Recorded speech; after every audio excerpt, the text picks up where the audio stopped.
ਵਾਹਿਗੁਰੂ ਜੀ ਕਾ ਖਾਲਸਾ ਵਾਹਿਗੁਰੂ ਜੀ ਕੀ ਫਤਿਹ। TV84 ਦੇ ਸਾਰੇ ਦਰਸ਼ਕ ਤੇ ਸਰੋਤੇ ਜਿਹੜੇ ਇਸ ਵਕਤ ਸਾਡੇ ਨਾਲ ਨਾਰਥ ਅਮਰੀਕਾ ਦੇ ਵਿੱਚੋਂ ਜੁੜੇ ਹੋਏ ਆ ਜਾਂ ਫਿਰ ਸੋਸ਼ਲ ਮੀਡੀਆ ਦੇ ਰਾਹੀਂ ਦੁਨੀਆ ਭਰ ਦੇ ਵਿੱਚ ਸਾਨੂੰ ਦੇਖ ਰਹੇ ਆ, ਉਹਨਾਂ ਸਾਰਿਆਂ ਦਾ ਮੈਂ ਅਮਰਵੀਰ ਸਿੰਘ ਅੱਜ ਇਸ ਪ੍ਰੋਗਰਾਮ ਗੁਫ਼ਤਗੂ ਦੇ ਵਿੱਚ ਤਹਿ ਦਿਲੋਂ ਸਵਾਗਤ ਕਰਦਾ।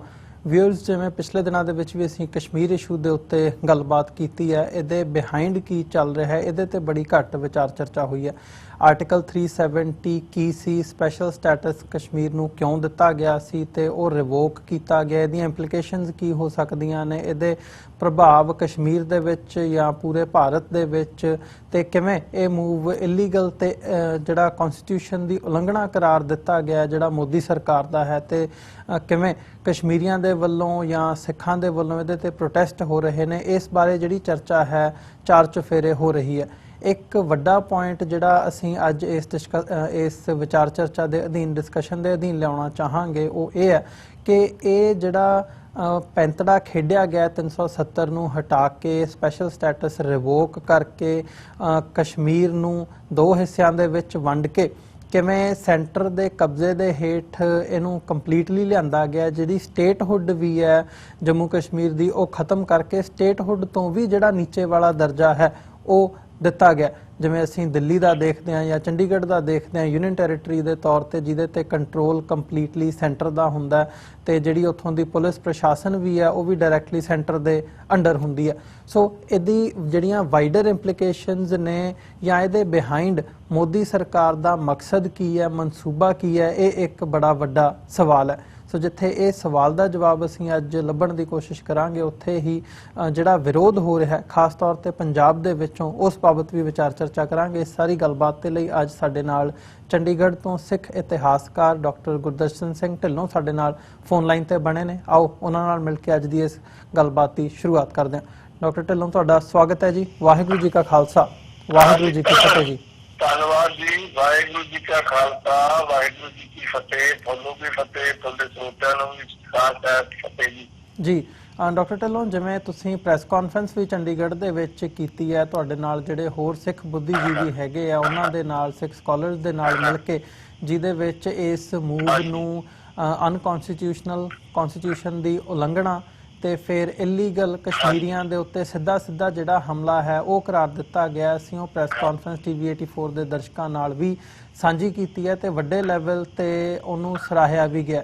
ਸੋ ਇੱਕ ਜਿਹੜਾ ਸਵਾਲ ਇੱਕ ਇਤਿਹਾਸਕਾਰ ਹੋਣ ਦੇ ਨਾਤੇ ਮੈਂ ਜਿੱਥੋਂ ਗੱਲਬਾਤ ਦੀ ਸ਼ੁਰੂਆਤ ਕਰਨੀ ਚਾਹੂੰਗਾ ਮੈਂ ਉਹ ਇਹੀ ਹੈ ਕਿ ਇਸ ਦੇ ਪਿੱਛੇ ਇਸ ਮੂਵ ਦੇ ਪਿੱਛੇ ਮਤਲਬ ਅਸਲ ਜਿਹੜਾ ਮਨਸੂਬਾ ਹੈ ਉਹ ਕੀ ਹੈ। ਇਹਨੂੰ ਸੂਬੇ ਨੂੰ ਜੰਮੂ ਕਸ਼ਮੀਰ ਦੀ ਸਟੇਟਹੁੱਡ ਤੋਂ ਵੀ ਥੱਲੇ ਦਾ ਜਿਹੜਾ ਦਰਜਾ ਹੈ ਯੂਨੀਅਨ ਟੈਰੀਟਰੀ ਦਾ ਕੰਪਲੀਟਲੀ ਜਿਹੜਾ ਆਪਣੇ ਕੰਟਰੋਲ ਦੇ ਵਿੱਚ ਕਰਕੇ ਕੀ ਸਾਬਤ ਕਰਨਾ ਚਾਹੁੰਦੀ ਹੈ ਮੋਦੀ ਸਰਕਾਰ ਤੇ ਕੀ ਇਵੈਂਚੁਅਲੀ ਅਚੀਵ ਕਰਨਾ ਚਾਹੁੰਦੀ ਹੈ। ਹਾਂਜੀ, ਦੇਖੋ ਇਹ ਬੜੀ ਮਤਲਬ ਘਰਾਉਣੀ ਚਾਲ ਆ ਇਹਨਾਂ ਦੀ ਇੰਡੀਅਨ ਸਟੇਟ ਦੀ, ਮੋਦੀ ਸਰਕਾਰ ਦੀ, ਕਿ ਜਿਹੜਾ 370 ਤੇ 35A ਨੂੰ ਖਤਮ ਕਰ ਦੇਣਾ। ਇੱਕੋ ਸਾਰੇ ਇੰਡੀਆ ਦੇ ਵਿੱਚ ਇੱਕੋ ਸਟੇਟ ਸੀ ਜਿਸ ਦੇ ਵਿੱਚ ਮੁਸਲਮਾਨਾਂ ਦੀ ਮੈਜੋਰਿਟੀ ਸੀ, ਜੰਮੂ ਕਸ਼ਮੀਰ, ਵਰਨਾ ਕਿਸੇ ਹੋਰ ਜਗ੍ਹਾ ਮੁਸਲਮਾਨਾਂ ਦੀ ਮੈਜੋਰਿਟੀ ਨਹੀਂ ਹੈ। 2-4 ਕੰਸਟੀਟੂਐਂਸੀਜ਼ ਇਸ ਕਿਸਮ ਦੀਆਂ ਹੈਗੀਆਂ ਜਿੱਥੇ ਮੁਸਲਮਾਨਾਂ ਦੀ ਮੈਜੋਰਿਟੀ ਹੈ, ਪਰ ਕਿਸੇ ਸਟੇਟ 'ਚ ਉਹਨਾਂ ਦੀ ਐਬਸੋਲੂਟ ਮੈਜੋਰਿਟੀ ਨਹੀਂ ਸੀ ਜਿਹੜੀ ਕਿ ਜੰਮੂ ਕਸ਼ਮੀਰ ਦੇ ਵਿੱਚ ਸੀਗੀ। ਇਹ ਗੱਲ ਇਹਨਾਂ ਨੂੰ ਡੇ 1 ਤੋਂ ਚੁੱਭਦੀ ਸੀ ਜੀ। ਜਦੋਂ ਤੋਂ ਇਹ ਮੁਲਕ ਤੇ ਕਸ਼ਮੀਰ ਹਿੰਦੁਸਤਾਨ ਦੇ ਨਾਲ ਰਲਿਆ, ਆਪਣੀ ਮਰਜ਼ੀ ਦੇ ਨਾਲ ਰਲਿਆ, ਉਹਨਾਂ ਕੋਲ ਆਪਸ਼ਨ ਸੀ ਉਸ ਵੇਲੇ ਲੀਡਰਸ ਕੋਲ। ਉਹ ਆਪਸ਼ਨ ਸੀ ਚਾਹੇ ਉਹ ਪਾਕਿਸਤਾਨ ਚ ਜਾ ਸਕਦੇ ਸੀ ਚਾਹੇ ਇੰਡੀਆ ਚ ਆ ਸਕਦੇ ਸੀ, ਪਰ ਉਹਨਾਂ ਨੇ ਆਪਣੀ ਮਰਜ਼ੀ ਦੇ ਨਾਲ ਇੰਡੀਆ ਦੇ ਨਾਲ ਆਉਣਾ ਮਨਜ਼ੂਰ ਕੀਤਾ ਔਰ ਇਹਨਾਂ ਸ਼ਰਤਾਂ ਤੇ ਕੀਤਾ ਕਿ ਉਹਨਾਂ ਨੂੰ ਟੋਟਲ ਅਟਾਨਮੀ ਮਿਲੇਗੀ ਅੰਡਰ ਆਰਟੀਕਲ 370 ਤੇ ਉਹਨਾਂ ਨੇ ਕੋਈ ਬੰਦਾ ਉੱਥੇ ਵਸਾਇਆ ਨਹੀਂ ਜਾ ਸਕਦਾ, ਕੋਈ ਬੰਦਾ ਉੱਥੇ ਪ੍ਰਾਪਰਟੀ ਖਰੀਦ ਨਹੀਂ ਸਕਦਾ ਕਸ਼ਮੀਰ ਦੇ ਵਿੱਚ, ਦਿੱਲੀ ਦੇ ਵਿੱਚ। ਤੋ ਇਸ ਕਰਕੇ ਉਹਨਾਂ ਨੂੰ ਇੱਕ ਵਿਸ਼ੇਸ਼ ਅਧਿਕਾਰ ਦਿੱਤੇ ਗਏ ਸੀ ਅੰਡਰ ਆਰਟੀਕਲ 370 ਤੇ 35A ਦੇ ਅਧੀਨ। ਉਹ ਵਿਸ਼ੇਸ਼ ਅਧਿਕਾਰਾਂ ਨੂੰ ਹੁਣ ਖਤਮ ਕਰ ਦਿੱਤਾ ਗਿਆ ਹੈ ਔਰ कश्मीर से जम्मू ਨੂੰ ਇੱਕ ਸਟੇਟ ਬਣਾ ਕੇ ਯੂਨੀਅਨ ਟੈਰੀਟਰੀ ਬਣਾ ਦਿੱਤੀ ਗਈ ਹੈ। ਜਿਹੜਾ ਨਾਰਮਲ ਸਟੇਟ ਸੀ ਜਿਸ ਦਾ ਸਟੇਟਸ ਹੁੰਦਾ ਸੀ ਇਸ ਮੁਲਕ ਦੇ ਵਿੱਚ, ਉਸ ਨੂੰ ਵੀ ਘਟਾ ਕੇ ਯੂਨੀਅਨ ਟੈਰੀਟਰੀ ਬਣਾਤੀ। ਉਧਰਲੇ ਪਾਸੇ ਲਦਾਖ ਦੀ ਯੂਨੀਅਨ ਟੈਰੀਟਰੀ ਬਣਾਤੀ। ਤੋ ਇਹ ਗੱਲ ਬੜੀ ਮਤਲਬ ਭਿਆਨਕ ਆ। ਇਸ ਦੇ ਨਾਲ ਉਹ ਮੋਦੀ ਤੇ ਦੂਸਰੇ ਮੋਦੀ ਦੇ ਸਾਰੇ ਪੈਰੋਕਾਰ ਇਹ ਗੱਲ ਕਹਿ ਰਹੇ ਆ ਵੀ ਹੁਣ ਤੁਸੀਂ ਉੱਥੇ ਜਾ ਕੇ ਜ਼ਮੀਨਾਂ ਖਰੀਦ ਸਕਦੇ ਹੋ, ਆਪਣੀ ਇੰਡਸਟਰੀ ਲਾ ਸਕਦੇ ਹੋ, ਔਰ ਫਿਰ ਤੁਸੀਂ ਉੱਥੇ ਜੋ ਆਪਣਾ ਵਪਾਰ ਕਰ ਸਕਦੇ ਹੋ, ਜੋ ਮਰਜ਼ੀ ਜਾ ਕੇ ਕਰੋ, ਖੇਤੀ ਕਰੋ, ਜੋ ਮਰਜ਼ੀ ਕਰੋ, ਜੋ ਪ੍ਰਾਪਰਟੀਆਂ ਖਰੀਦਣੀਆਂ ਖਰੀਦੋ ਜੀ। ਇਹ ਇੱਕ ਐਡੀ ਵੱਡੀ ਚਾਲ ਆ ਜਿਸ ਦੇ ਨਾਲ ਫਿਰ ਉੱਥੇ ਇਹ ਵੀ ਦਲੀਲ ਦਿੱਤੀ ਜਾ ਗਈ ਆ ਮੋਦੀ ਸਾਹਿਬ ਵੱਲੋਂ ਕਿ ਅਸੀਂ ਇਸ ਨੂੰ ਪਰਮਾਨੈਂਟ ਨਹੀਂ, ਜਦੋਂ ਉੱਥੇ ਸਾਰਾ ਹਾਲਾਤ ਠੀਕ ਹੋ ਗਏ ਉਸ ਤੋਂ ਬਾਅਦ ਇਸ ਨੂੰ ਅਸੀਂ ਪੂਰੀ ਸਟੇਟ ਦਾ ਸਟੇਟਸ ਦੇ ਦੇਵਾਂਗੇ ਜੰਮੂ ਕਸ਼ਮੀਰ ਨੂੰ। ਇਹਦੇ ਵਿੱਚ ਕੀ ਚਾਹਿਆ ਕਿ ਜਦੋਂ ਮੁਸਲਮਾਨ ਉੱਥੇ ਮੁਸਲਿਮ ਆਬਾਦੀ ਉੱਥੇ ਮਾਈਨੋਰਿਟੀ ਚ ਹੋ ਗਈ ਤਾਂ ਉਸ ਤੋਂ ਬਾਅਦ ਉੱਥੇ ਆਪਣੇ ਆਪ ਇੱਕ ਪੂਰੀ ਸਟੇਟ ਬਣ ਜਾਏਗੀ ਤੇ ਹਿੰਦੂਆਂ ਦੀ ਮੈਜੋਰਿਟੀ ਹੋ ਜਾਏਗੀ ਤੇ ਸਾਰਾ ਕੰਮ ਜਿਹੜਾ ਉਹ ਕੰਪਲੀਟ ਹੋ ਜਾਏਗਾ ਹਿੰਦੂ ਅਤਵਾਦੀ ਪਾਲਿਸੀ ਦੇ ਮੁਤਾਬਕ ਜੀ। ਇਹ ਫੈਸਿਲਿਟੀ ਆ, ਇਹ ਮੂਵ ਆ, ਇਹ ਪੋਲਿਟਿਕਸ ਆ, ਇਹ ਇੱਕ ਐਸ ਕਿਸਮ ਦੀ ਘਾਤਕ ਪੋਲਿਟਿਕਸ ਹੈ ਜਿੱਥੇ ਵੀ ਮਿਨੋਰਿਟੀ ਮੈਜੋਰਿਟੀ ਦੇ ਵਿੱਚ ਇਹ ਹਿੰਦੂਤਵਾ ਦੇ ਏਜੰਡੇ ਦੇ ਮੁਤਾਬਕ, ਅਖੰਡ ਭਾਰਤ ਦੇ ਏਜੰਡੇ ਦੇ ਮੁਤਾਬਕ ਉਸ ਨੂੰ ਮਿਨੋਰਿਟੀ ਚ ਲੈ ਕੇ ਆਉਣਾ ਤਾਂ ਕਿ ਮਿਨੋਰਿਟੀ ਚ ਜਦੋਂ ਉਹ ਆ ਜਾਣਗੇ ਤਾਂ ਉਸ ਤੋਂ ਬਾਅਦ ਉਹਨਾਂ ਦੇ ਉੱਤੇ ਆਪਣੇ ਕਾਨੂੰਨ ਠੋਕਰੇ, ਆਪਣੀ ਜਿਹੜੀ ਕਲਚਰਲ ਇਨੋਵੇਸ਼ਨ ਆ ਉਸਦੀ, ਉਹਨਾਂ ਦੀ ਜ਼ਬਾਨ ਦੇ ਉੱਤੇ, ਉਹਨਾਂ ਦੇ ਧਰਮ ਦੇ ਉੱਤੇ, ਉਹਨਾਂ ਦੇ ਕਲਚਰ ਦੇ ਉੱਤੇ, ਉਹਨਾਂ ਦੇ ਇਤਿਹਾਸ ਦੇ ਉੱਤੇ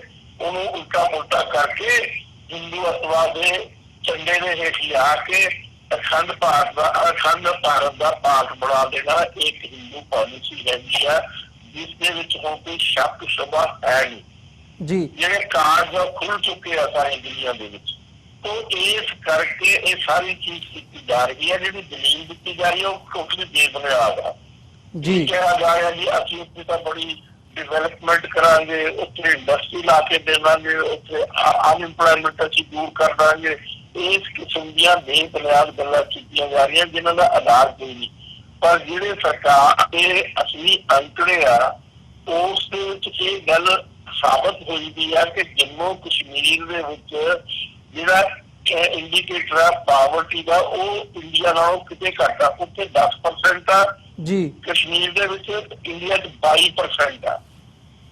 ਤੋ ਇਹ ਗੱਲ, ਇਸ ਤੋਂ ਇਲਾਵਾ ਇੱਕ ਵੀ ਕਿਸੇ ਕਿਸਾਨ ਨੇ ਕਸ਼ਮੀਰ ਦੇ ਵਿੱਚ ਖੁਦਕੁਸ਼ੀ ਨਹੀਂ ਕੀਤੀ, ਸੁਸਾਈਡ ਨਹੀਂ ਕੀਤਾ, ਜਦਕਿ ਪੰਜਾਬ ਦੇ ਵਿੱਚ ਸੈਂਕੜੇ ਹਜ਼ਾਰਾਂ ਫਾਰਮਰਸ ਨੇ ਸੁਸਾਈਡ ਕੀਤਾ, ਮਹਾਰਾਸ਼ਟਰ ਚ ਕੀਤਾ, ਬਿਹਾਰ ਚ ਕੀਤਾ, ਗੁਜਰਾਤ ਚ ਕੀਤਾ, ਯੂਪੀ ਚ ਕੀਤਾ। ਕੋਈ ਐਸੀ ਜਗ੍ਹਾ ਨਹੀਂ ਜਿੱਥੇ ਕਿਸਾਨਾਂ ਨੇ ਖੁਦਕੁਸ਼ੀ ਨਹੀਂ ਕੀਤੀ। ਈਵਨ ਤਾਮਿਲਨਾਡੂ ਚ ਵੀ ਕੀਤਾ। ਤੋ ਉੱਥੇ ਤਾਂ ਅੱਜ ਤੱਕ ਕਿਸੇ ਇੱਕ ਵੀ ਕਿਸਾਨ ਨੇ ਸੁਸਾਈਡ ਨਹੀਂ ਕੀਤਾ। ਖੁਸ਼ਹਾਲ ਹੈ, ਉੱਥੇ ਖੁਸ਼ਹਾਲੀ ਹੈ। ਔਰ ਇੱਕ ਗੱਲ ਮੈਂ ਇੱਥੇ ਹੋਰ ਤੁਹਾਨੂੰ ਦੱਸਣਾ ਬੜੀ ਇੰਟਰਸਟਿੰਗ, ਉੱਥੇ ਦੇ ਲੈਂਡ ਰਿਸੋਰਸ ਬਹੁਤ ਹੀ ਕਮਾਲ ਦੇ ਹੋਏ ਆ। ਕੋਈ ਐਸਾ ਕਸ਼ਮੀਰੀ ਨਹੀਂ ਜਿਸ ਦੇ ਕੋਲ ਆਪਣਾ ਮਕਾਨ ਨਾ ਹੋਵੇ, ਆਪਣੀ ਜ਼ਮੀਨ ਨਾ ਹੋਵੇ, ਆਪਣੀ ਜਾਇਦਾਦ ਨਾ ਹੋਵੇ।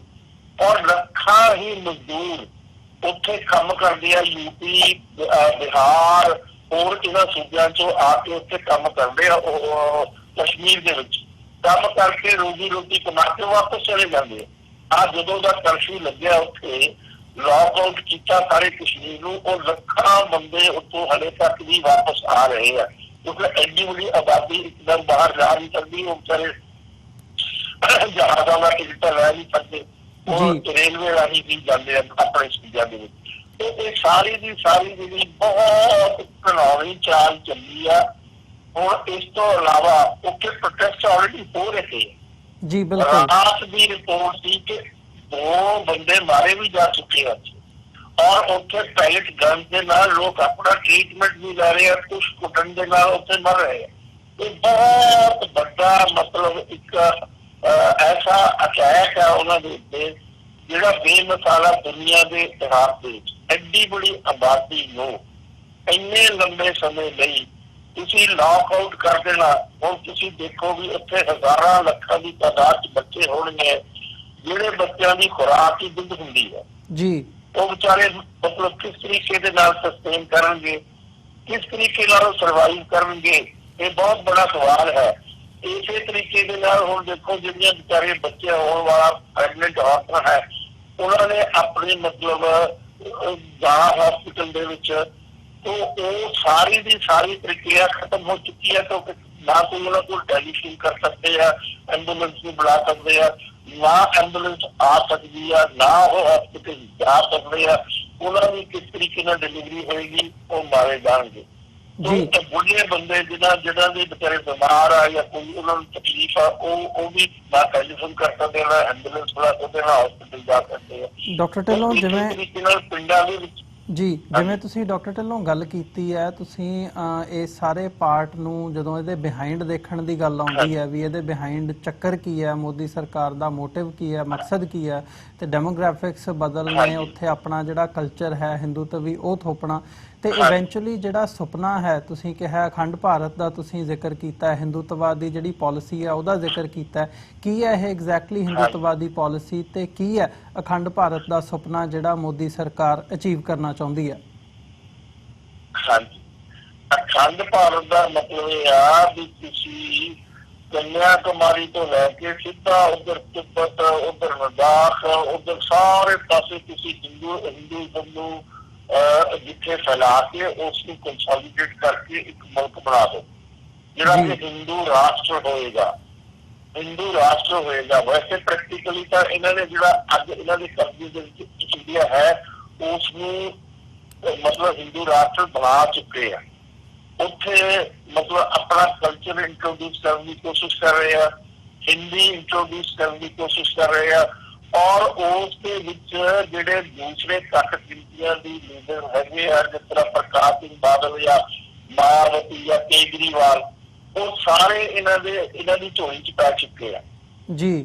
ਇਹਨਾਂ ਦਾ ਸਾਰਾ ਜਿਹੜਾ ਮਖੌਟਾ ਹੈ ਉਹ 370 ਤੇ ਉਤਰ ਗਿਆ ਕਿ ਬਾਦਲ ਕਿੱਥੇ ਖੜਾ। ਸਾਰੀ ਜਿਹੜਾ ਪਲਾਨ ਸੀ ਅਕਾਲੀ ਦਲ ਦਾ ਉਧਰ ਸਟੇਟਾਂ ਨੂੰ ਵੱਧ ਅਧਿਕਾਰਾਂ ਦੀ ਗੱਲ ਕਰਦੇ ਸੀ, ਅਨੰਦਪੁਰ ਸਾਹਿਬ ਰੈਜ਼ੋਲੂਸ਼ਨ ਦੀ ਗੱਲ ਕਰਦੇ ਸੀ ਔਰ ਉਸ ਦੇ ਉੱਤੇ ਮੋਰਚੇ ਲਾਏ, ਉਸ ਦੇ ਉੱਤੇ ਐਜੀਟੇਸ਼ਨ ਕੀਤੇ ਔਰ ਅੱਜ ਕੀ ਨਤੀਜਾ ਨਿਕਲਿਆ? 370 ਦੇ ਵਿੱਚ ਵੋਟਾਂ ਪਾ ਦਿੱਤੀਆਂ। ਬੇਸ਼ਰਮੀ ਦੀ ਹੱਦ ਆ, ਬੇਹਯਾਈ ਦੀ ਹੱਦ ਆ, ਬੇਖੇਲ ਦੀ ਹੱਦ ਆ। ਇਸੇ ਤਰੀਕੇ ਨਾਲ ਕੇਜਰੀਵਾਲ ਜਿਸ ਨੂੰ ਤੁਹਾਡੇ ਇੱਥੇ ਬੈਠੇ NRIਆਂ ਨੇ ਕਰੋੜਾਂ ਅਰਬਾਂ ਰੁਪਈਆ ਦਿੱਤਾ ਔਰ ਮੈਂ ਇਸ ਬੰਦੇ ਦੇ ਖਿਲਾਫ ਸਟੇਟਮੈਂਟ ਦਿੱਤੀ ਔਰ ਮੈਨੂੰ ਗਾਲਾਂ ਮਿਲੀਆਂ ਬਾਹਰ NRIs ਤੋਂ। ਜਦੋਂ ਇਹ ਲੋਕ ਪਾਗਲ ਹੋ ਕੇ ਤੁਹਾਡੇ NRI ਇਸ ਨੂੰ ਪੈਸੇ ਦੇ ਰਹੇ ਸੀ, ਮੈਂ ਕਹਿੰਦਾ ਤੁਹਾਡੇ NRI ਨੂੰ ਵੀ ਸੂਝ ਬੂਝ ਤੋਂ ਬਿਲਕੁਲ ਵਾਂਝੇ ਆ ਔਰ ਅੱਜ ਉਹਦਾ ਮੁਖੌਟਾ ਉੱਤਰ ਗਿਆ। ਤੁਸੀਂ ਦੇਖ ਲਿਆ 370 ਦੇ ਉੱਤੇ ਕੇਜਰੀਵਾਲ ਦਾ ਪੀਸ ਕਹਿਣਾ ਕਿਹਦੇ ਨਾਲ ਉਹ ਖੜਾ। ਇਹ RSS ਦਾ ਆਦਮੀ ਸੀ day one ਤੋਂ। ਮੈਂ ਇਹ ਗੱਲ ਕਹਿੰਦਾ ਰਿਹਾ ਪਰ ਕਿਸੇ ਨੇ ਇਹ ਗੱਲ ਨਹੀਂ ਸੁਣੀ। ਲੋਕ ਸਦਾਈ ਹੋ ਕੇ ਇਸੇ ਮੰਗਣ ਵਾਸਤੇ ਇਸ ਨੂੰ ਵੋਟਾਂ ਪਾਉਂਦੇ ਰਹੇ। ਤੇ ਇਹ ਸਾਰੀ ਜਿਹੜੀ ਇਸੇ ਤਰ੍ਹਾਂ ਮਾयावती ਆ ਉਹ ਵੀ ਖੁੱਲ ਕੇ ਅੱਜ ਉਹਦਾ ਵੀ ਮੁਖੌਟਾ ਉਤਰ ਗਿਆ ਕਿਉਂਕਿ ਉਸ ਦੇ ਭਤੀਜੇ ਨੇ 7,300 ਕਰੋੜ ਦੀ ਪ੍ਰਾਪਰਟੀ ਬੱਦੀ ਹੋਈ ਆ ਔਰ ਉਸ ਦੀ ਇਨਕੁਆਇਰੀ ED ਤੋਂ ਸ਼ੁਰੂ ਕਰਾ ਦਿੱਤੀ ਸੀ ਇਸਨੇ ਮੋਦੀ ਨੇ। ਉਹਨੇ ਡਰਦੀ ਨੇ ਆਪਣੀ ਜਾਨ ਬਚਾਉਣ ਦੇ ਲਈ ਇਸ ਨੂੰ ਸਪੋਰਟ ਕੀਤੀ ਹੈ। ਤੇ ਸਾਰਿਆਂ ਦਾ ਸਕੰਜਾ ਕੱਸਿਆ ਹੋਇਆ ਇਸ ਆਦਮੀ ਨੇ ਔਰ ਉਹਨਾਂ ਤੇ ਜਾਇਜ਼ ਤੇ ਨਜਾਇਜ਼ ਕੇਸ ਵੀ ਪਾਏ ਜਾਂਦੇ ਆ।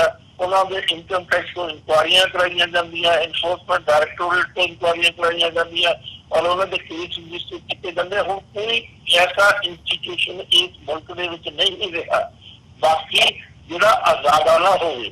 ਜਿਸ ਤਰ੍ਹਾਂ ਪਹਿਲਾਂ ਲੋਕ ਕਹਿੰਦੇ ਸੀ ਜੀ ਜੇ ਕਿਸੇ ਸਟੇਟ ਦੀ ਪੁਲਿਸ ਨਹੀਂ ਠੀਕ ਕਰ ਰਹੀ ਤਾਂ ਚਲੋ ਜੀ CBI ਤੋਂ ਇਨਕੁਆਇਰੀ। CBI ਤਾਂ ਉਹਨਾਂ ਦਾ ਕੇਸ ਪੈਰੇਟ ਹੈ ਜੀ।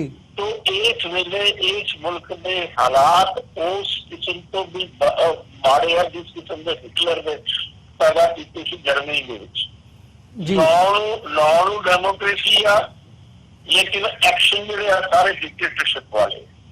हुण देखो भी जिहड़े उत्थे बंदे बेचारे 6-7 दिन तो मतलब लॉकआउट दे विच है गली चों बाहर ने असीं तां ये संताप हो गया पंजाब के लोग पर साड़ी बदकिस्मती है सानू तक किसी दुनिया के पास किसी किस्म की राहत आई नहीं।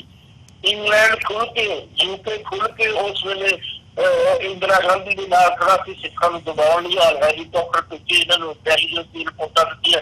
ਇਸੇ ਤਰੀਕੇ ਨਾਲ ਰਸ਼ੀਆ KGB ਇਹਨਾਂ ਦੇ ਨਾਲ ਇੰਡੀਅਨ ਸਟੇਟ ਦੇ ਨਾਲ ਖੜਾ ਸੀ ਜੋ ਸਿੱਖਾਂ ਤੇ ਇਸ ਤੋਂ ਵੀ ਵੱਧ ਮਤਲਬ ਜ਼ੁਲਮੋ ਸਿਤਮ ਹੋਇਆ 1984 ਦੇ ਵਿੱਚ ਘੱਲੂਘਾਰਾ ਜਿਹੜਾ ਸਾਡੇ ਉੱਤੇ ਵਾਪਰਿਆ।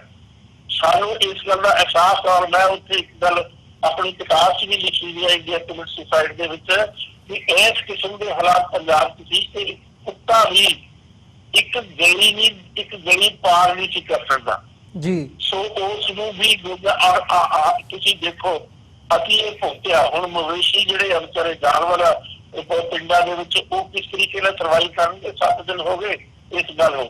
ਉਹਨਾਂ ਨੂੰ ਚਾਰਾ ਵੀ ਚਾਹੀਦਾ, ਉਹਨਾਂ ਨੂੰ ਪਾਣੀ ਪੀਣ ਨੂੰ ਵੀ ਚਾਹੀਦਾ।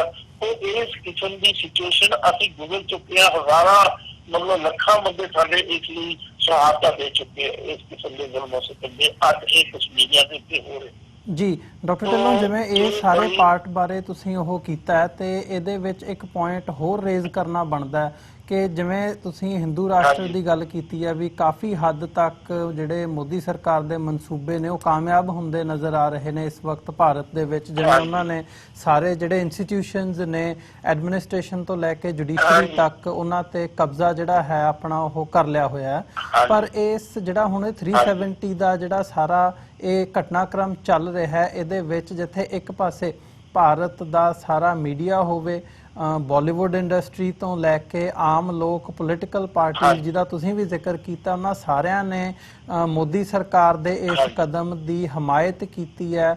ਪੰਜਾਬ ਦੇ ਵਿੱਚੋਂ, ਪੰਜਾਬ ਦੇ ਲੋਕਾਂ ਦੇ ਵਿੱਚੋਂ ਖਾਸ ਤੌਰ ਤੇ ਜੇ ਸਿੱਖਾਂ ਦੀ ਗੱਲ ਕਰਨੀ ਹੋਵੇ, ਇਸ ਕਦਮ ਦੀ ਵਿਰੋਧਤਾ ਦੇਖਣ ਨੂੰ ਮਿਲੀ ਹੈ, ਔਰ ਡਾਇਸਪੋਰਾ ਦੇ ਵਿੱਚ ਵੀ ਤੇ ਪੰਜਾਬ ਦੇ ਵਿੱਚ ਵੀ। ਤੁਸੀਂ ਇੰਟੈਲੈਕਚੁਅਲਸ ਦੇ ਤੌਰ ਤੇ ਤੁਸੀਂ ਵੀ ਪ੍ਰੈਸ ਕਾਨਫਰੰਸ ਕੀਤੀ ਹੈ, ਸਟੂਡੈਂਟ ਯੂਨੀਅਨਸ ਵੱਲੋਂ ਪ੍ਰੋਟੈਸਟ ਹੋਏ ਆ, ਖੱਬੇ ਪੱਖੀ ਧਿਰਾਂ ਵੱਲੋਂ ਵੀ ਪ੍ਰੋਟੈਸਟ ਵੱਖ-ਵੱਖ ਸ਼ਹਿਰਾਂ ਦੇ ਵਿੱਚ ਦੇਖਣ ਨੂੰ ਮਿਲੇ ਆ। ਸੋ ਓਵਰਆਲ ਜਦੋਂ ਇਹ ਇੱਕ ਡਿਫਰੈਂਟ ਫਿਨੋਮੇਨਾ ਦੇਖਦੇ ਆ ਕਿ ਸਿੱਖਾਂ ਵੱਲੋਂ ਕਸ਼ਮੀਰੀਆਂ ਦੇ ਹੱਕ ਦੇ ਵਿੱਚ ਹਾਂ ਦਾ ਨਾਰਾ ਮਾਰਿਆ ਗਿਆ ਤੇ ਦੂਜੇ ਪਾਸੇ ਜਿਹੜਾ ਬਾਕੀ ਸਾਰਾ ਭਾਰਤ ਦਾ ਨਿਜ਼ਾਮ ਹੈ ਉਹ ਐਕਸਪੋਜ਼ ਹੋਇਆ, ਇਹਦਾ ਤੁਸੀਂ ਕਿਵੇਂ ਮੁਲਾਂਕਣ ਕਰਦੇ ਹੋ? ਦੇਖੋ, ਸਿੱਖਾਂ ਨੇ ਇਹ ਜਿਹੜਾ ਅਤਿਆਚਾਰ ਹੈ ਭੁਗਤਿਆ 1984 ਦੇ ਵਿੱਚ। ਸਿੱਖਾਂ ਨੂੰ ਇਸ ਦੇ ਅਤਿਆਚਾਰ ਦੇ ਜਿਹੜੇ ਦੁਖਾਂਤ ਆ ਉਹਨਾਂ ਨੂੰ ਉਸ ਗੱਲ ਦਾ ਐਕਸਪੀਰੀਅੰਸ ਆ। ਤੋਂ ਉਸ ਐਕਸਪੀਰੀਅੰਸ ਦੇ ਵਿੱਚੋਂ ਉਹ ਨਹੀਂ ਚਾਹੁੰਦੇ ਕਿ ਕਿਸੇ ਵੀ ਲੋਕਾਂ ਦੇ ਮਨੁੱਖੀ ਅਧਿਕਾਰਾਂ ਦੀ ਉਲੰਘਣਾ ਹੋਵੇ ਜੀ। ਉਹ ਸਾਡਾ ਅਹਿਸਾਸ ਵੀ ਆ ਸਿੱਖ ਦਿੰਦਾ, ਉਹ ਗੁਰੂ ਦਾ ਸਾਨੂੰ ਆਦੇਸ਼ ਵੀ ਆ। ਤੇ ਉਸ ਕਿਸਮ ਦੇ ਖਾਸ ਤੇ ਉਸ ਐਕਸਪੀਰੀਅੰਸ ਜਿਹੜਾ 1984 ਦਾ ਐਕਸਪੀਰੀਅੰਸ ਆ, ਉਸ ਦੇ ਵਿੱਚੋਂ ਨਿਕਲ ਕੇ ਅਸੀਂ ਵੀ ਚਾਹੁੰਦੇ ਵੀ ਕਿਸੇ ਖਿੱਤੇ ਦੇ ਵਿੱਚ ਕਿਸੇ ਇਨਸਾਨ ਦੀ ਜਿਹੜੀ ਕੋਈ ਵੀ ਜਿਹੜੀ ਆਵਾਜ਼ ਆ ਉਸ ਨੂੰ ਇਸ ਤਰੀਕੇ ਨਾਲ ਦਬਾਇਆ ਜਾਵੇ, ਉਸ ਨੂੰ ਇਸ ਤਰੀਕੇ ਨਾਲ ਕੁਚਲਿਆ ਜਾਵੇ, ਉਸ ਤੇ ਕਿਸੇ ਉਸ ਕਿਸਮ ਦੇ ਅਤਿਆਚਾਰ ਹੋਣ। ਇਹ ਸਾਡੀ ਮਾਨਸਿਕਤਾ ਬਤੌਰ ਸਿੱਖ, ਇਹ ਸਾਡਾ ਹੈਰੀਟੇਜ ਆ ਗੁਰੂ ਨੇ ਦਿੱਤਾ ਸਾਨੂੰ। ਸਾਨੂੰ ਦੁੱਖ ਦੀ ਗੱਲ ਇਹ ਆ ਕਿ ਸਾਡੇ ਜਿਹੜੇ ਅਖੌਤੀ ਲੀਡਰ ਆ, ਜਿਨ੍ਹਾਂ ਨੇ ਆਪਣੇ ਆਪ ਨੂੰ ਇਹ ਕਿਹਾ ਸੀ ਫਖਰੇ ਕੌਮ, ਇੱਥੇ ਆ ਫਖਰ, ਇੱਥੇ ਆ ਕੌਮ, ਕਿਹੜੀ ਕੌਮ ਦਾ ਫਖਰ ਆ ਉਸ ਇਨਸਾਨ ਦੇ ਵਿੱਚ ਜਿਸਨੇ ਇਸ ਕਿਸਮ ਦੀ ਘਟੀਆ ਕਿਸਮ ਦੀ, ਘਿਨਾਉਣੀ ਕਿਸਮ ਦੀ, ਨੀਚ ਕਿਸਮ ਦੀ ਹਰਕਤ ਕਰਕੇ 370 ਦੇ ਵਿੱਚ ਹੱਕ ਦੇ ਵਿੱਚ ਆਪਣੇ ਮੈਂਬਰ ਪਾਰਲੀਮੈਂਟ ਰਹਿ ਤੋਂ ਵੋਟਾਂ ਪਵਾਈਆਂ। ਮਤਲਬ ਇਹ ਹੱਦ ਹੈ। ਔਰ ਉੱਥੇ ਦੇਖੋ ਇਹਨਾਂ ਦਾ ਰਾਜ ਸਭਾ ਦਾ ਮੈਂਬਰ ਨਰੇਸ਼ ਗੁਜਰਾਲ ਹਿੰਦੂ, ਕੱਟੜ ਹਿੰਦੂ, ਔਰ ਉਸ ਦੇ ਬਾਪ ਨੇ ਜਦੋਂ ਪ੍ਰਾਈਮ ਮਿਨਿਸਟਰ ਸੀ ਉਸ ਦੇ ਬਾਪ ਨੇ ਕੁਈਨ ਵਿਕਟੋਰੀਆ ਇੱਥੇ ਆਈ ਸੀ, ਕੁਈਨ ਐਲਿਜ਼ਬeth ਇੱਥੇ ਆਈ ਸੀ UK ਦੀ, ਉਸ ਨੂੰ ਇਹ ਕਿਹਾ ਸੀ ਵੀ ਤੂੰ ਗੁਰਦੁਆਰਾ ਮੰਦਿਰ ਵੀ ਜਾ। ਔਰ ਮੈਂ ਉਸਦੇ ਖਿਲਾਫ ਲੈਟਰ ਦੀ ਐਡੀਟਰ ਲਿਖਿਆ ਸੀ ਵੀ ਇਹ ਗਲਤ ਗੱਲ ਕੀਤੀ ਆ। ਤੋ ਇਹ ਸਾਰੇ ਜਿਹੜੇ ਹਿੰਦੂ ਆ ਇਹਨਾਂ ਨੂੰ ਥੋੜਾ ਸਕੈਚ ਕਰੋਗੇ, ਅੰਦਰ RSS ਦੀ ਬੈਠੀ ਹੈ ਸਭ ਦੇ ਵਿੱਚ ਜੀ। ਤੋ ਅੱਜ ਮਤਲਬ ਸਾਡੇ ਵੀ ਲੀਡਰ ਜਿਹੜੇ ਆ ਉਹ ਉਹਨਾਂ ਦਾ ਮੁਖਾਤਾ ਉੱਤਰ ਚੁੱਕਿਆ। ਉਹ ਮਤਲਬ ਹੁਣ ਪਾਣੀਆਂ ਦੇ ਇਸ਼ੂ ਦੇ ਉੱਤੇ ਵੀ ਇੱਕ ਆ ਰਿਹਾ ਅੱਗੇ ਬਿੱਲ ਜਿਹੜਾ ਆ ਰਿਹਾ, ਉਸ ਦੇ ਜਿਹੜਾ ਸਾਡਾ ਰਹਿੰਦਾ ਖੁੱਦਾ ਪਾਣੀ ਆ ਉਹ ਬਚ ਜਾਏਗਾ। ਤੇ ਉਸ ਦੇ ਵਿੱਚ ਵੀ ਜਿਹੜੇ ਇਹ ਸੋਕਾਲ ਬਾਦਲ ਪਰਿਵਾਰ ਆ ਉਹ ਡਟ ਕੇ ਮੋਦੀ ਦੇ ਹੱਕ ਵਿੱਚ ਜਾਏਗਾ, ਜਿਹੜਾ ਕਿ ਸਾਫ਼ ਹੋ ਚੁੱਕੀ ਹੈ ਗੱਲ। ਸੋ ਇਸ ਕਰਕੇ ਸਾਡਾ ਇੱਥੇ ਸਿਰਫ ਸਿੱਖ ਜਿਹੜੇ ਆ, ਜਿਹੜੇ ਸਹੀ ਮਾਇਨਿਆਂ ਦੇ ਵਿੱਚ ਸਿੱਖ ਆ, ਜਿਹੜੇ ਗੁਰੂ ਨੂੰ ਸਮਰਪਿਤ ਆ, ਜਿਹੜੇ ਗੁਰੂ ਗ੍ਰੰਥ ਸਾਹਿਬ ਨੂੰ ਸਮਰਪਿਤ ਆ, ਉਹੀ ਆਹ ਨਾਰਾ ਮਾਰ ਰਹੇ ਆ ਜੀ। ਬਾਕੀ ਦੇ ਤਾਂ ਉਹਦੇ ਹੱਥ ਠੋਕੇ ਆ, ਮੋਦੀ ਦੇ ਹੱਥ ਠੋਕੇ ਆ। ਤੋ ਇਸ ਕਰਕੇ ਇਹ ਤਰਾਸਦੀ ਆ ਸਿੱਖਾਂ ਨੂੰ, ਮਤਲਬ ਇਹੀ ਸਟੈਂਡ ਲੈਣਾ ਬਣਦਾ ਜੋ ਸਾਡੇ ਗੁਰੂ ਦਾ ਆਦੇਸ਼ ਆ ਵੀ ਕਿਸੇ ਤੇ ਵੀ ਜ਼ੁਲਮ ਸਿੱਤਮ ਹੁੰਦਾ ਉਸ ਦੇ ਹੱਕ ਦੇ ਵਿੱਚ ਨਾਰਾ ਮਾਰੋ, ਉਸ ਦੇ ਹੱਕ ਦੇ ਵਿੱਚ ਤੁਸੀਂ ਖੜੇ ਹੋਵੋ ਔਰ ਜਿਹੜਾ ਜ਼ੁਲਮ ਸਿੱਤਮ ਆ ਉਸ ਦੀ ਤੁਸੀਂ ਮੁਖਾਲਫਤ ਕਰੋ ਜੀ। ਤੇ ਇਸ ਸਾਰੇ ਜੇ ਸਿੱਖਾਂ ਦੀ ਤੇ ਮੁਸਲਮਾਨਾਂ ਦੀ ਕਸ਼ਮੀਰੀਆਂ ਦੇ ਨਾਲ ਇਸ ਵਕਤ ਜਿਹੜਾ ਹਾਂ ਦਾ ਨਾਰਾ ਮਾਰਿਆ ਜਾ ਰਿਹਾ ਹੈ, ਪੰਜਾਬ ਦੇ ਵਿੱਚੋਂ ਜਿਹੜੀ ਆਵਾਜ਼ ਆ ਰਹੀ ਹੈ, ਜੇ ਟੁਗੇਦਰਨੈਸ ਦੀ ਗੱਲ ਕਰਨੀ ਹੋਵੇ ਕਿ ਆਉਣ ਵਾਲੇ ਸਮੇਂ ਦੇ ਵਿੱਚ ਜੇ ਪੰਜਾਬ ਤੇ ਕਸ਼ਮੀਰ ਦੋਵੇਂ ਇਕੱਠੇ ਹੁੰਦੇ ਆ ਜਾਂ ਆਪਸੀ ਕੋਈ ਤਾਲਮੇਲ ਬਣਦਾ ਤਾਂ ਜਿਹੜਾ ਇਹ ਹਿੰਦੂਤਵਾਦ ਦੀ ਥਾਟ ਹੈਗੀ ਹੈ ਕਿ ਇਹਨੂੰ ਫਾਈਟ ਦਿੱਤੀ ਜਾ ਸਕਦੀ ਹੈ ਇਹਦੇ ਨਾਲ? ਦੇਖੋ ਜੀ, ਫਾਈਟ ਤਾਂ ਕੀ ਕਰਦੇ ਆ, ਅਸੀਂ ਤਾਂ ਨਿਹੱਥੇ ਆ, ਸਾਡੇ ਕੋਲ ਕੋਈ ਚੀਜ਼ ਨਹੀਂ ਇਹਦੇ ਤਰੀਕੇ ਨਾਲ ਉਹ ਨਿਹੱਥੇ ਆ, ਉਹ ਹੁਣ ਕੈਦ ਕੀਤੇ ਹੋਏ ਆ, ਉਹ ਘਰੋਂ ਨਹੀਂ ਨਿਕਲ ਸਕਦੇ। ਕੀ ਹੈ ਉਹਨਾਂ ਦੇ ਹੱਥ ਵਿੱਚ? ਕੁਛ ਵੀ ਨਹੀਂ ਹੈ ਉਹਨਾਂ ਦੇ ਹੱਥ। ਸਿੱਖਾਂ ਦੇ ਹੱਥ ਵਿੱਚ ਕੀ ਹੈ? ਕੁਛ ਵੀ ਨਹੀਂ ਹੈ। ਨਾ ਤੁਹਾਡੀ ਕੋਈ ਕਿਸੇ ਸਰਕਾਰ ਮਦਦ ਕਰਦੀ ਆ, ਅਮਰਿੰਦਰ ਵੀ ਉਹਨਾਂ ਦਾ ਹੱਥ ਧੋਖਾ ਸੈਕਟਰ ਦਾ, ਸਿੱਧੇ ਤੌਰ ਤੇ ਬਾਦਲ ਤਾਂ ਉਹਨਾਂ ਦੀ ਝੋਲੀ ਚ ਪਏ ਹੋਏ ਆ। ਬਾਦਲ ਕਦੇ ਕਹਿ ਹੀ ਨਹੀਂ ਸਕਦੇ, ਅੱਖ ਦੀ ਉੱਚੀ ਕਰ ਸਕਦੇ ਮੋਦੀ ਦੇ ਖਿਲਾਫ, ਨਾ ਅਮਰਿੰਦਰ ਅੱਖ ਉੱਚੀ ਕਰ ਸਕਦਾ ਮੋਦੀ ਦੇ ਖਿਲਾਫ, ਕਿਉਂਕਿ ਇਹਨਾਂ ਦੇ ਕਪੜੇ ਕੀਤੇ ਹੋਏ ਆ। ਉਹ ਕੱਪੜਿਆਂ ਦਾ ਸਾਰੀ ਦਾਸਤਾ, ਸਾਰੇ ਦਸਤਾਵੇਜ਼ ਉਹਨਾਂ ਦੇ ਕੋਲ ਆ, ਸੈਂਟਰ ਦੇ ਕੋਲ ਇਹਨਾਂ ਦੀਆਂ ਇਨਕੁਆਰੀਆਂ ਚੱਲ ਰਹੀਆਂ। ਬਾਦਲ ਦੀ ਇਨਕੁਆਰੀ ਇਸ ਕਰਕੇ ਨਹੀਂ ਚੱਲ ਰਹੀ ਕਿਉਂਕਿ ਬਾਦਲ ਤਾਂ ਪਹਿਲਾਂ ਹੀ ਉਹਦੇ ਝੋਲੀ ਚ ਗਿਆ ਹੈ, ਇਹ ਵਰਤੋਂ ਦੀ ਝੋਲੀ ਚ ਗਿਆ ਹੈ। ਪਠਾਨਕੋਟ ਤੋਂ ਪਿਛਲੇ ਜਿਹੜੇ 2014 ਦੇ ਵਿੱਚ ਜਦੋਂ ਇਲੈਕਸ਼ਨ ਸ਼ੁਰੂ ਕੀਤੀ ਸੀ, ਪਠਾਨਕੋਟ ਤੋਂ ਕਹੀ ਸੀ, ਉੱਥੇ ਜੈ ਸ਼੍ਰੀ ਰਾਮ ਦੇ ਨਾਅਰੇ ਲਾਏ ਸੀ ਪ੍ਰਕਾਸ਼ ਸਿੰਘ ਬਾਦਲ ਨੇ ਜੀ। ਕਿਸ ਤੋਂ ਤੁਸੀਂ ਉਮੀਦ ਰੱਖਦੇ ਹੋ? ਕੀ ਹੈ ਤੁਹਾਡੇ ਪੱਲੇ ਤੱਕ ਵੀ ਨਹੀਂ ਹੈ। ਅਸੀਂ ਨਿਹੱਥੇ ਆ, ਅਸੀਂ ਸਾਡੇ ਕੋਲ ਕੋਈ ਕਿਸੇ ਕਿਸਮ ਦਾ ਕੋਈ ਇੰਸਟੀਟਿਊਸ਼ਨ ਨਹੀਂ ਸਾਡੇ ਕੰਟਰੋਲ ਦੇ ਵਿੱਚ। ਸ਼੍ਰੋਮਣੀ ਗੁਰਦੁਆਰਾ ਪ੍ਰਬੰਧਕ ਕਮੇਟੀ, ਸ਼੍ਰੀ ਅਕਾਲ ਤਖ਼ਤ ਸਾਹਿਬ ਦਾ ਜਥੇਦਾਰ, ਉਹ ਵੀ ਨਹੀਂ ਕੁਛ ਬੋਲਦਾ। ਕਿਉਂ ਨਹੀਂ ਬੋਲਦਾ? ਉਹਦਾ ਫਰਜ਼ ਬਣਦਾ ਕਿ ਜਿੱਥੇ ਮਨੁੱਖੀ ਅਧਿਕਾਰਾਂ ਦੀ ਉਲੰਘਣਾ ਕਿਸੇ ਨਾਲ ਵੀ ਹੁੰਦੀ ਹੈ, ਸਿੱਖ ਦਾ, ਸਾਡੇ ਸ਼੍ਰੀ ਅਕਾਲ ਤਖ਼ਤ ਸਾਹਿਬ ਦੀ ਜ਼ਿੰਮੇਵਾਰੀ ਹੈ ਕਿ ਉਸ ਦੇ ਉੱਤੇ ਖੁੱਲ੍ਹ ਕੇ ਗੱਲ ਕਰੇ। ਜੀ ਬਿਲਕੁਲ ਡਾਕਟਰ ਢਿੱਲੋਂ, ਤੁਹਾਡਾ ਬਹੁਤ-ਬਹੁਤ ਧੰਨਵਾਦ। ਤੁਸੀਂ ਆਪਣਾ ਸਮਾਂ ਕੱਢਿਆ ਤੇ ਸਾਡੇ ਨਾਲ ਇਹ ਸਾਰੇ ਇਸ਼ੂ ਦੇ ਉੱਤੇ ਵਿਚਾਰਾਂ ਦੀ ਸਾਂਝ ਪਾਈ ਹੈ। ਆਉਣ ਵਾਲੇ ਸਮੇਂ ਦੇ ਵਿੱਚ ਵੀ ਤੁਹਾਡੇ ਨਾਲ ਜਿਹੜਾ ਰਾਬਤਾ ਹੈ ਉਹ ਦੁਬਾਰਾ ਕਰਦੇ ਰਹਾਂਗੇ। ਅੱਜ ਦੇ ਸ਼ੋਅ ਦੇ ਵਿੱਚ ਇੱਥੇ ਹੀ ਇਜਾਜ਼ਤ ਚਾਹਾਂਗੇ ਜੀ। ਬਹੁਤ-ਬਹੁਤ ਧੰਨਵਾਦ। ਫਤਿਹ ਦੀ ਸਾਂਝ ਪਾਈਏ। ਵਾਹਿਗੁਰੂ ਜੀ ਕਾ ਖਾਲਸਾ, ਵਾਹਿਗੁਰੂ ਜੀ ਕੀ ਫਤਿਹ। ਵਿਊਅਰਸ, ਇਹ ਸਨ ਚੰਡੀਗੜ੍ਹ ਤੋਂ ਡਾਕਟਰ ਗੁਰਦਰਸ਼ਨ ਸਿੰਘ ਢਿੱਲੋਂ, ਜਿਨ੍ਹਾਂ ਨੇ ਆਪਣੇ ਜਿਹੜਾ ਇਤਿਹਾਸਕ ਪਰਿਖੇਪ ਦੇ ਵਿੱਚੋਂ ਜੋ ਉਹ ਸਮਝਦੇ ਆ ਕਿ ਇਹਦੇ ਬਿਹਾਈਂਡ ਕੀ ਨਜ਼ਰ ਆਉਂਦਾ ਹੈ ਤੇ ਇਹਦੀਆਂ ਇੰਪਲੀਕੇਸ਼ਨਸ ਕੀ ਹੈਗੀਆਂ ਨੇ, ਜਿਹੜਾ ਮੋਦੀ ਸਰਕਾਰ ਵੱਲੋਂ ਕਸ਼ਮੀਰ ਦਾ ਜਿਹੜਾ ਇਹ ਸਪੈਸ਼ਲ ਸਟੇਟਸ ਹੈ ਇਹਨੂੰ ਖਾਰਜ ਕੀਤਾ ਗਿਆ, ਖਤਮ ਕੀਤਾ ਗਿਆ। ਸੋ ਉਮੀਦ ਕਰਦੇ ਹਾਂ ਅੱਜ ਦੀ ਸਾਡੀ ਇਹ ਗੱਲਬਾਤ ਤੁਹਾਨੂੰ ਜ਼ਰੂਰ ਪਸੰਦ ਆਈ ਹੋਵੇਗੀ। ਸੋ ਅੱਜ ਦੇ ਸ਼ੋਅ ਦੇ ਵਿੱਚ ਇੰਨਾ ਹੀ।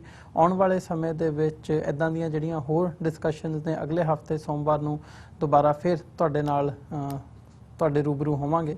ਤੇ ਅੱਜ ਜਾਂਦੇ ਜਾਂਦੇ ਜ਼ਰੂਰ ਬੇਨਤੀ ਕਰਨੀ ਚਾਹੂੰਗਾ ਮੈਂ ਕਿ ਇਸ ਪਲੇਟਫਾਰਮ ਨੂੰ TV84 ਨੂੰ ਅੱਗੇ ਵਧਾਉਣ ਦੇ ਲਈ ਸਾਨੂੰ ਤੁਹਾਡੀ ਸਹਾਇਤਾ ਦੀ ਲੋੜ ਹੈ। TV84 ਨੂੰ ਡੋਨੇਟ ਕਰਨ ਦੇ ਲਈ ਤੁਸੀਂ ਸਾਡੀ ਵੈਬਸਾਈਟ www.tv84.tv ਤੇ ਜਾ ਕੇ ਸਾਨੂੰ ਡੋਨੇਟ ਕਰ ਸਕਦੇ ਹੋ ਤੇ ਮੰਥਲੀ ਡੋਨੇਸ਼ਨਸ ਦੇ ਲਈ ਪਲੇਜ ਕਰ ਸਕਦੇ ਹੋ। ਜੇ ਚੈੱਕ ਰਾਹੀਂ ਡੋਨੇਸ਼ਨਸ ਭੇਜਣੀਆਂ ਚਾਹੁੰਦੇ ਹੋ ਤਾਂ TV84 ਦੇ ਨਾਂ ਦਾ ਚੈੱਕ ਬਣਾ ਕੇ ਤੁਸੀਂ ਸਾਨੂੰ ਸਾਡੇ ਐਡਰੈਸ ਤੇ ਮੇਲ ਕਰ ਸਕਦੇ ਹੋ। 3601 37th ਐਵਨਿਊ, ਲੌਂਗ ਆਈਲੈਂਡ ਸਿਟੀ, ਨਿਊਯਾਰਕ 11101। ਵੈਬਸਾਈਟ ਇੱਕ ਵਾਰ ਫਿਰ ਦੱਸਦੇ ਹਾਂ www.tv84.tv। ਇਸੇ ਦੇ ਨਾਲ ਵਿਊਅਰਸ, ਅੱਜ ਦੇ ਪ੍ਰੋਗਰਾਮ ਦੇ ਵਿੱਚ ਇੱਥੇ ਤੁਹਾਡੇ ਕੋਲੋਂ ਇਜਾਜ਼ਤ ਚਾਹਾਂਗੇ। ਦੁਬਾਰਾ ਫਿਰ ਤੁਹਾਡੇ ਨਾਲ ਮੁਲਾਕਾਤ ਹੋਵੇਗੀ। ਵਾਹਿਗੁਰੂ ਜੀ ਕਾ ਖਾਲਸਾ, ਵਾਹਿਗੁਰੂ ਜੀ ਕੀ ਫਤਿਹ।